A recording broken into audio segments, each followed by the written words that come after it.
நீங்க ஒரு கார்பரேட்ல ஒர்க் பண்றீங்க, நல்ல சேலரி வாங்குறீங்க. இருந்தாலும் உங்களுக்கு மாசம் அதிகமான இஎம்ஐனால அந்த சேலரியில உள்ள அமௌண்ட்டை சேவ் பண்ண முடியல. கவலைப்படாதீங்க, உங்களுக்கு தான் பேலன்ஸ் டிரான்ஸ்ஃபர் ஆப்ஷன் இருக்கு.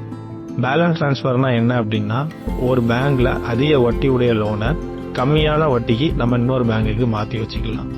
இதனால நமக்கு போற குட்டி குட்டி லோன்ஸ் எல்லாத்தையுமே கன்சாலிடேட் பண்ணி ஒரே லோனா கம்மியான இன்ட்ரெஸ்ட்ல இன்னொரு பேங்க்ல மாத்தி வச்சுக்கலாம். இதுல உங்களுக்கு என்ன பெனிஃபிட் அப்படின்னா, மாத்தும் போது உங்களோட வட்டி விகிதம் கம்மியாகும். அதே மாதிரி நிறைய சின்ன சின்ன லோன்ஸ் எல்லாமே கன்சாலிடேட் பண்ணி ஒரே லோனா மாத்திக்கலாம். அதே மாதிரி இஎம்ஐ மந்த்லி கட்டுற இஎம்ஐ பர்டன் உங்களுக்கு கம்மியாகும். ஸோ அதுல இருக்கிற அமௌண்ட்டை பார்ஷியலா உங்க சேலரியில இருந்து சேவிங்ஸுக்கு ஒதுக்கலாம். ஸோ இதை பத்தின மேலும் தகவலை தெரிஞ்சுக்க ஸ்கிரீன்ல கொடுத்திருந்த நம்பரை கால் பண்ணுங்க. ஸோ இது போன்ற இன்ஃபர்மேஷனான நிறைய தகவலை தெரிஞ்சுக்க சப்ஸ்கிரைப் பண்ணிக்கோங்க. உங்கள் யூனிக் பின்சோ.